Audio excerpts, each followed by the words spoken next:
It's really interesting. They have to have these hurricane hunters that fly into these storms to drop these sensors in there, because when you think about it, over land we have tons of weather sensors and instruments to gauge what's happening now. You put them in the forecast models and that gives you your track. Out over ocean you have satellite and that's it. So they have to drop these instruments there, which goes to show you why it's so tricky to forecast the Pacific Northwest storms, because you have these storms out over the ocean. We don't have hurricane hunters flying into them. You've got ships radioing in there with their observations, some buoys, and that's about it. You know, so it just kind of goes to show you why it's a little rougher on this side whenever we have those systems coming through, and why they can be so far off. This track has been pretty dead on, but again, it's all been about this 50-mile swath, and if you had the eye right over you, you're going to experience way worse conditions. And thankfully for Florida, the eye has stayed just off the coast, and not so thankfully for the South Carolina coast. It looks like this thing is going to be strong as it heads towards the coastline later on tonight, 2 a.m., really close to the Georgia-South Carolina border, and then by 2 p.m. tomorrow afternoon,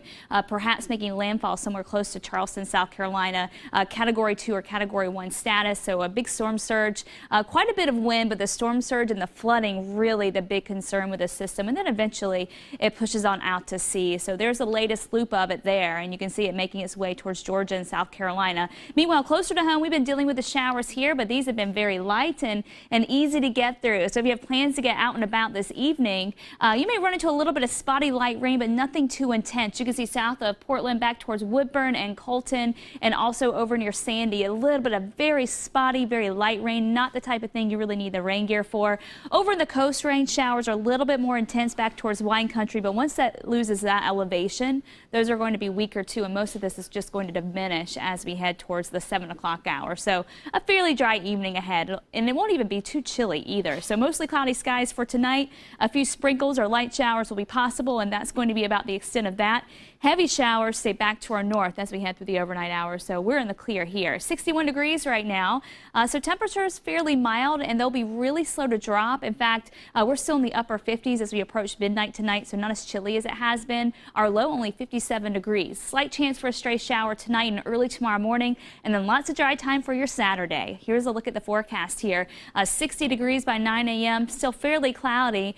By the end of the day, we're in the low 70s. We're getting a little sunshine going, and it'll feel really nice out and about. So your rain and cloud forecast 7 a.m. That slight chance for rain in the morning, and then we're just dealing with a cloud cover, but mainly dry conditions after that. 5 o'clock in the afternoon, breaking out into some sunshine, but keeping a close eye on this band that's going to be sliding ever so slowly to the south as we head towards Sunday. So it kind of stalls out overnight Saturday night, but we may get some showers going across northwestern parts of the coast. So the coast could be a little wetter. Most of the day Sunday should be dry for the metro area, but keep a close eye on how it just kind of slowly pushes on to the south and east. So as we go through the afternoon on Sunday, we're going to start to see those rain chances go back up again.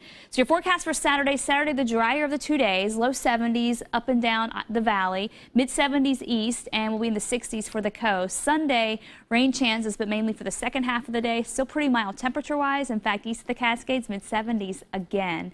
Here's your 7-day forecast. Temperatures close to 70 both Saturday and Sunday. Sunday, if that rain holds off, I think we might have a chance to get back into the low 70s.